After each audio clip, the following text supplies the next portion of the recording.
The silk cord was always crimson. Not scarlet, not vermilion. Crimson, the exact color of arterial blood when it first meets air. The palace eunuchs kept them coiled in sandalwood boxes lined with yellow satin, stored in a chamber that smelled of incense and something sweeter, something that clung to the back of your throat like copper. When the emperor's decree arrived, written in his own hand on rice paper so thin you could see your fingers through it, the chief eunuch would open that box with hands that had long ago stopped trembling. He had done this 17 times before. The silk would catch the lamplight as he lifted it, casting a shadow on the wall that looked, if you stared long enough, like a woman's profile, mouth open, frozen mid-scream. But there was never any screaming in the purple forbidden city. That was the rule the concubines learned first and forgot last, even as the cord tightened around their throats. The year was 1464, and in the heart of Ming Dynasty China, something monstrous was unfolding behind walls so high that birds altered their flight paths to avoid them. If you're captivated by the dark corners of history that textbooks dare not enter, follow this channel. What you're about to hear isn't just a story, it's a warning whispered across 5 centuries, preserved in documents so disturbing that some archivists refuse to translate them. Subscribe and descend with me into the forbidden chambers where emperors made graves of marriage beds. The Zhengtong emperor had been dead for 3 years when his son, the Chenghua emperor, ascended the dragon throne in 1464. Zhu Jianshen was 18 years old, and those who had known him as a boy said his eyes had changed. They'd gone flat, like river stones polished by too much water, by too many things seen that should have remained hidden.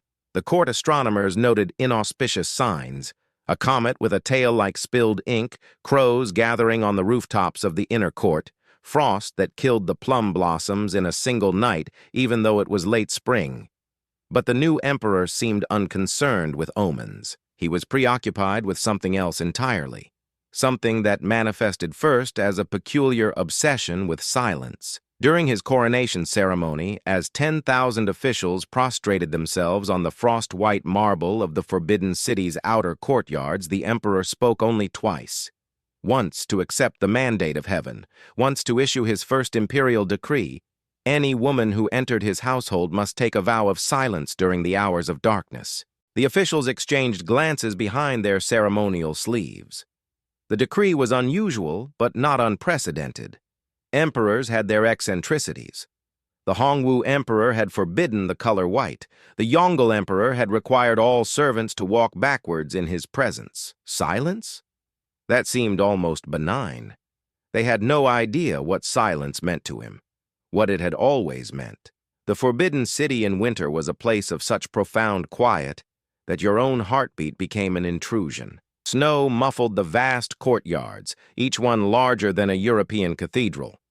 Ice formed on the golden roof tiles, making them look like they'd been dipped in glass. The palace complex sprawled across 180 acres, a city within a city, divided into the outer court, where the business of empire was conducted, and the inner court, the residential quarters where the emperor's women lived, loved, conceived, birthed, schemed, and frequently died. It was into this labyrinth of red walls and silent courtyards that the first concubines arrived in the autumn of 1465. Lady Chen came from Zhejiang province, from a merchant family wealthy enough to buy their daughter a place in the imperial harem, but not noble enough to expect more than concubine status.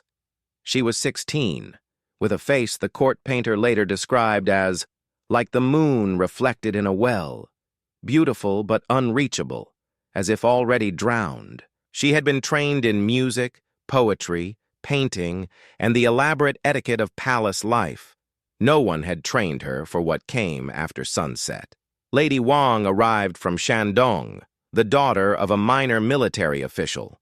She had thick wrists from years of practicing calligraphy, and a forthright manner that the other concubines found either refreshing or provincial, depending on their own insecurities. She wrote letters home weekly, describing the splendor of the palace, the complexity of the hierarchy among the emperor's women, the taste of the lychees grown in the imperial gardens.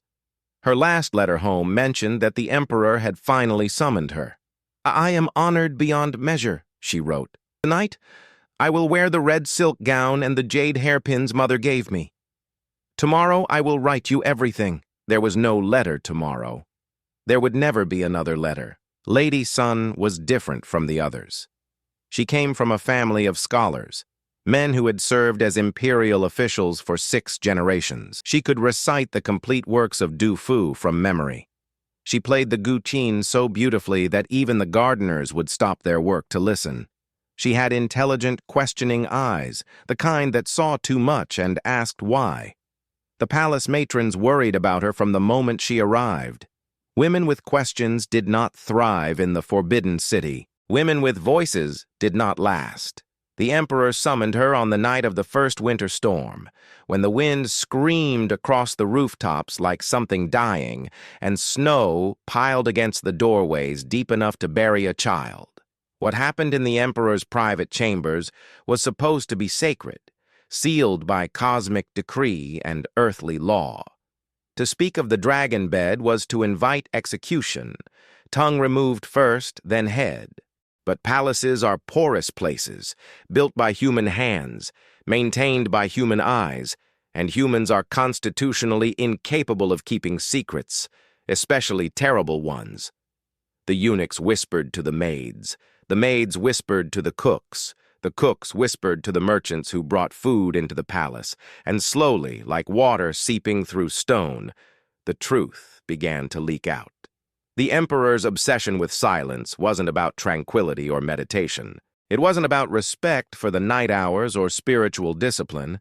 It was about control, about power in its most intimate, most crushing form. It was about something that had broken inside him during the years his father was held captive by the Mongols, when the young prince had been left alone in the palace, at the mercy of regents and eunuchs and women who wielded influence like knives. It was about revenge against a voice he could never silence. So he silenced all of them instead. The ritual was always the same. The concubine would be summoned at dusk, when the sky turned the color of a bruise. She would bathe in water infused with jasmine and chrysanthemum, her skin scrubbed until it shone. She would dress in red, always red, the color of luck, of life, of arterial spray. Her hair would be arranged in the elaborate style required for an imperial audience, held in place with jade pins that could double as weapons if you were brave enough or desperate enough to use them. No one ever was. The walk from the concubine's quarters to the emperor's chamber took 17 minutes if you walked at the prescribed ceremonial pace. The path wound through courtyards named for virtues: harmony, tranquility, benevolence. The irony was not lost on the women who made that walk. By the time they reached the emperor's door, the sky would be fully dark and the vow of silence would be in effect. 2 eunuchs would open the doors. Massive things made of Nanmu wood, carved with dragons and phoenixes locked in eternal pursuit. The doors would close behind the concubine with a sound like a coffin lid dropping. And then she was alone with him. What the emperor did to them is recorded in a document that exists in only one archive in the world. It's kept at the first historical archives of China in Beijing, in a climate-controlled vault, in a folder marked with 4 characters that translate roughly as domestic affairs, restricted. The document is called the Record of Nocturnal Observances, compiled by a eunuch named Wei Zhong, who served in the inner court from 1465 to 1468. Wei Zhong had seen things that carved hollows in his face and turned his hair white before his 40th year.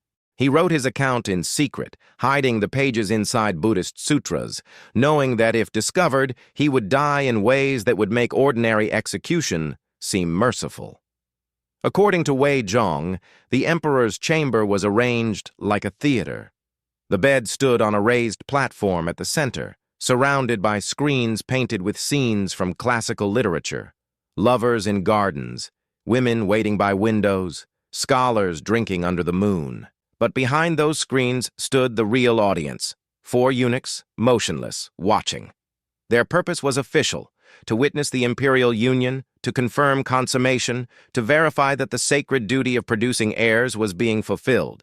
But the emperor had repurposed them. They were there to enforce the silence. The concubine was required to kneel at the foot of the bed platform and recite a pledge of submission. She would speak her name, her family lineage, her gratitude for the emperor's attention. This was the last time she would be permitted to speak until dawn. Then the emperor would approach, and the test would begin. He would hurt them, not with blows or weapons, but with pressure, with control, with the systematic application of fear. He would touch them in ways that caused pain but left no visible marks. He would whisper things, questions, provocations, accusations, designed to elicit a response. "Does this hurt?" he would ask, his fingers tightening around a wrist until the bones ground together. "Do you want me to stop?" Knowing that any answer, even a gasp, even a whimper, would be a violation of the vow. The eunuchs behind the screens listened for any sound. A word, a cry, a sob. Even a sharp intake of breath could be interpreted as speech, as defiance, as disrespect to the Son of Heaven. And when a concubine broke, and they all broke eventually because that was the design, that was the point, the eunuchs would emerge from behind the screens. They would bow to the emperor. They would apologize to him for the concubine's transgression. And they would remove her from his presence, not immediately. That would have been mercy. First, she would be made to kneel before him while he explained her failure, her weakness, her inability to control herself. He would lecture her on duty, on obedience, on the sacred responsibility of women to sublimate their voices, their desires, their pain to the needs of the empire. He would tell her that her family's honor depended on her discipline, that her failure reflected on her father, her brothers, her entire lineage. Some women wept during these lectures. That, too, was recorded as a violation. Tears were sound, after all, the wet whisper of drops hitting silk, the catch in the throat that precedes sobbing. When he finished, the emperor would make his decree. The woman would return to the concubine's quarters. She would be placed in isolation, a small room with a window that faced a blank wall where the light never changed, where day and night blurred into a single gray eternity. She would be given food and water. She would be given time to contemplate her failure, and she would wait. The waiting was the cruelest part. Days would pass, weeks. Some women were kept in isolation for months. The other concubines would whisper about them in the courtyards, their voices barely audible, always watching for eunuchs, always afraid. "Have you heard about Lady Chen? They say she cried out. They say she begged him to stop. They say she screamed. And then, on a night no different from any other, the eunuchs would come. They would bring the sandalwood box. They would bring the crimson silk cord. The official cause of death was always listed as sudden illness, or failure of humors, or the deliberately vague heavenly summons. The bodies were prepared according to protocol, washed, dressed in funeral robes, placed in coffins of lesser quality than those afforded to wives who died of natural causes. They were buried in the concubine's cemetery outside the city walls, in graves marked with stones that listed only names and death dates, no epitaphs, no poetic tributes, no acknowledgement of the lives that had been or the potential that had been strangled along with the breath. But the truth circulated anyway. Palace servants talked to family members who came to claim personal effects. Eunuchs who retired from service carried the stories with them into the city, and gradually, a picture emerged of an emperor who had transformed imperial tradition into something grotesque, who had weaponized the most intimate relationship in Chinese culture, turning the marriage bed into an arena where women were tested, found wanting, and eliminated. How many died?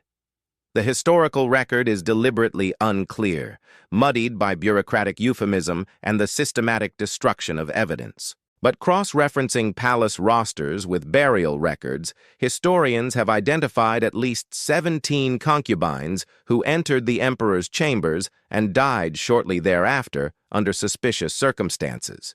17 women, their ages ranging from 15 to 23, from families across the empire, united only by their fatal inability to suffer in silence. Lady Chen, who loved music, who played the pipa with fingers so nimble they seemed to dance independently of her hands, she lasted 2 weeks after her night with the emperor. The records say she stopped eating, stopped speaking altogether, spent her days staring at the wall of her isolation chamber. When the eunuchs came with the cord, she didn't resist. A maid who prepared her body for burial reported that her neck was ringed with bruises, some weeks old, as if she'd been practicing strangulation in private, preparing herself for the inevitable. Lady Wang, with her forthright manner and her letters home, she broke immediately. The emperor asked her a question, something innocuous about her province, her family, her journey to the capital. She answered. That was all it took. A single answer, 4 words, spoken in a voice rough with fear. The eunuchs testified that she realized her mistake instantly, her hand flying to her mouth as if she could push the words back inside. She was dead 3 days later.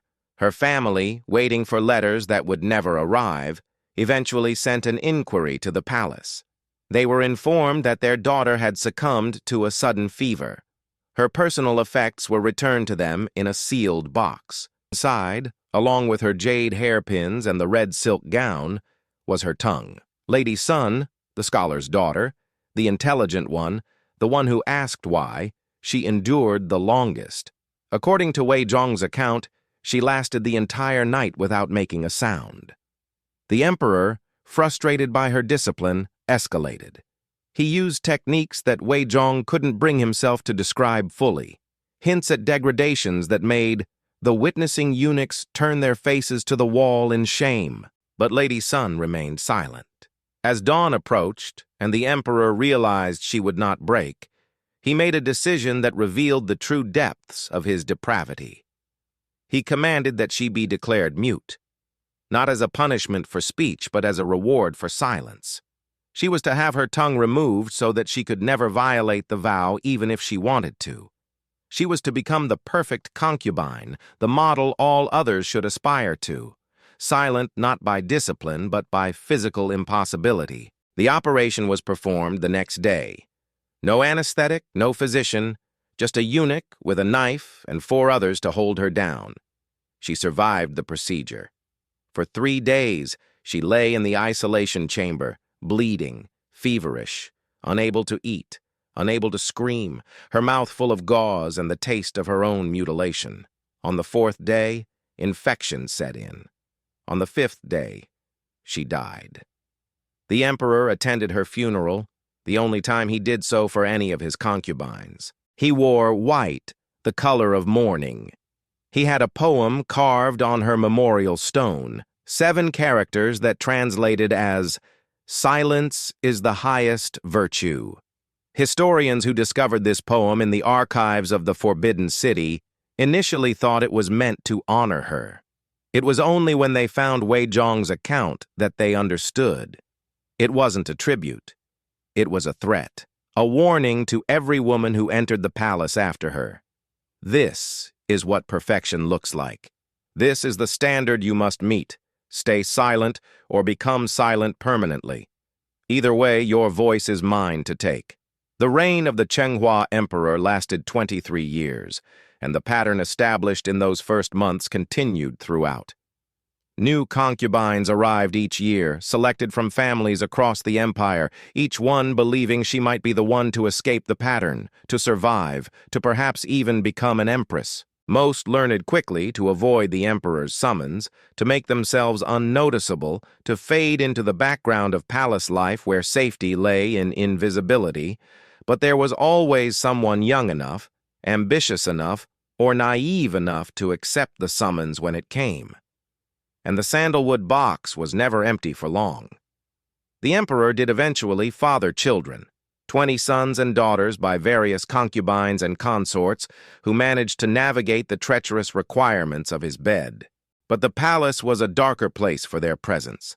The concubines lived in constant fear, speaking only in daylight, in whispers, and never about their experiences with the emperor. A culture of silence permeated the inner court, so thorough that when foreign emissaries visited, they commented on the eerie quiet of the women's quarters. Like a tomb for the living, one Venetian merchant wrote in his diary, the emperor's women move like ghosts, their faces painted masks, their eyes empty as dolls. I saw one laughing silently in a courtyard, her shoulders shaking with mirth that made no sound. It was the most disturbing thing I have ever witnessed. Wei Zhong, the eunuch who compiled the secret record, disappeared in 1468. The last entry in his hidden manuscript reads, "The emperor has learned that someone is keeping accounts. He is questioning the eunuchs one by one. I have hidden this document where he will never find it, but I know my time is short. Let this stand as testament. What is done here is not the will of heaven, but the sickness of one man who has confused power with righteousness, control with love, and silence with consent. History will judge us all for our complicity. I pray it judges him most harshly of all." Wei Zhong's body was found hanging in the archives building 3 days later. The official cause of death was suicide, but the eunuchs whispered that his tongue had been removed first. A message from the emperor to anyone else who might be tempted to write what should remain unwritten. The Chenghua emperor died in 1487 at the age of 40. The cause of death was listed as natural, a sudden decline following a minor illness. But the palace physicians noted something strange. In his final days, the emperor lost the ability to speak. His tongue had swollen grotesquely, filling his mouth, choking him. He tried to communicate through writing, but his hands shook too violently to hold a brush. He died alone, in the same chamber where 17 women had been strangled, unable to voice his pain, unable to call for help, drowning in the silence he had spent 23 years enforcing. The doctors could find no medical explanation for the swelling. Some called it justice, others called it haunting. The Buddhist monks who performed his funeral rites reported that incense kept extinguishing in his presence, as if something was sucking the air from the room. They had to relight the ceremonial candles 11 times during the services. 11, not 17. 5 of the women, they whispered, had forgiven him. The rest wanted him to remember. His son, the Hongji emperor, took the throne and immediately dismantled his father's protocols. The vow of silence was abolished. The witnessing eunuchs were reassigned. The isolation chambers were converted into libraries. The sandalwood box with its crimson cords disappeared. Though some palace servants swore they could still smell sandalwood in certain corridors, even decades later, mixed with something sweet and coppery that clung to the back of your throat. The story should have ended there. An aberrant emperor, a brief reign of terror, a return to normalcy. But history has a way of preserving what we'd prefer to forget. In 1987, during renovations of the Forbidden City, workers discovered a sealed chamber behind a false wall in what had been the emperor's private quarters. Inside were 17 boxes, each containing a crimson silk cord and a small bundle wrapped in yellow satin. DNA testing was impossible. The materials were too degraded, but chemical analysis confirmed the presence of human tissue in each bundle. Tongues. He'd kept their tongues. All these centuries later, preserved in some concoction of oils and salts, the emperor's trophies remained. Each bundle was labeled in his own hand with a name, a date, and a single character. The character was silence. The discovery reignited academic interest in the Chenghua emperor's reign. Scholars who had previously dismissed Wei Zhong's manuscript as exaggeration or fiction were forced to reconsider. The Beijing archives quietly released more documents, testimonies from servants, medical records, burial registries that showed the suspicious clustering of deaths. International conferences were held. Forensic historians created detailed reconstructions of the murders. Psychologists wrote papers analyzing the emperor's pathology, the intersection of absolute power and sexual sadism, the way trauma can metastasize into tyranny. But the most disturbing revelation came from a linguistic anthropologist studying palace records from the Chenghua period.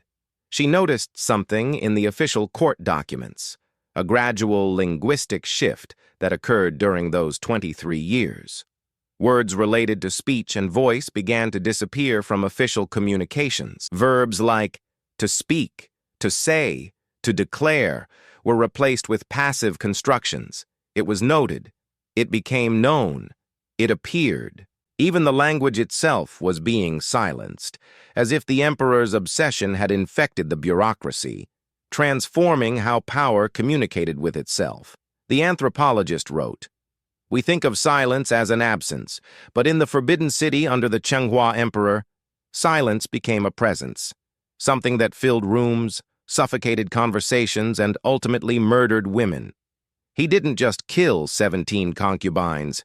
He killed the idea that a woman's voice could coexist with male power.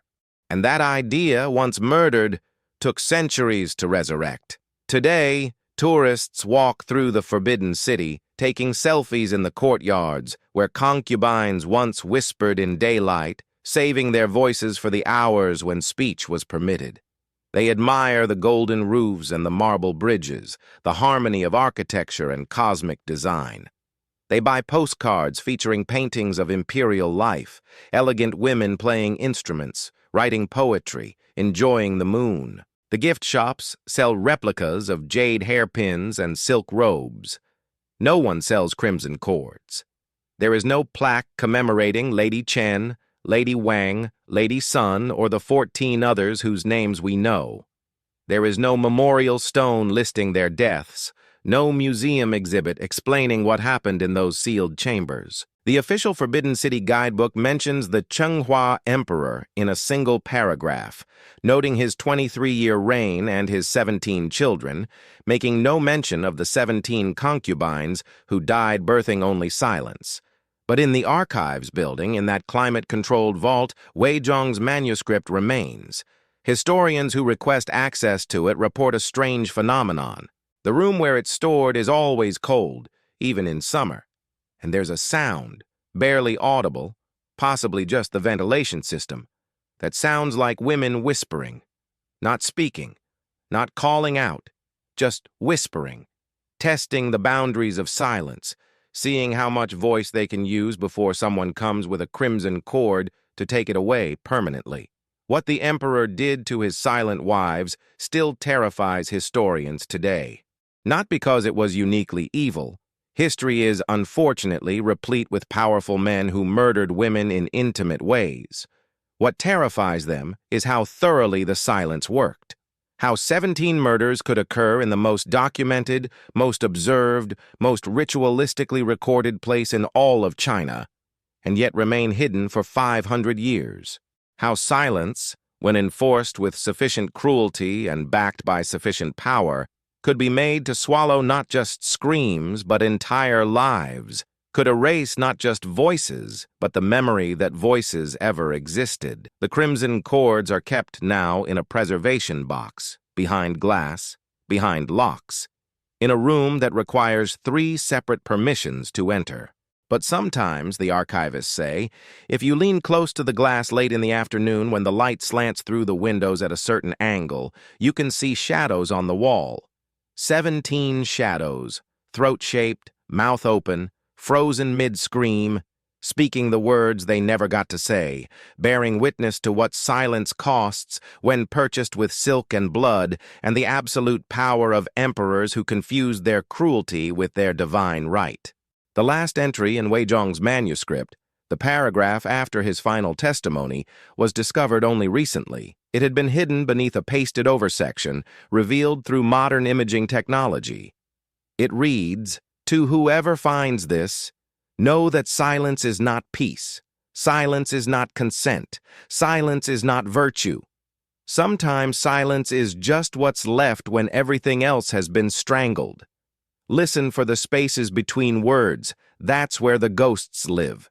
That's where the truth waits. That's where 17 women are still screaming and will scream forever until someone finally hears them.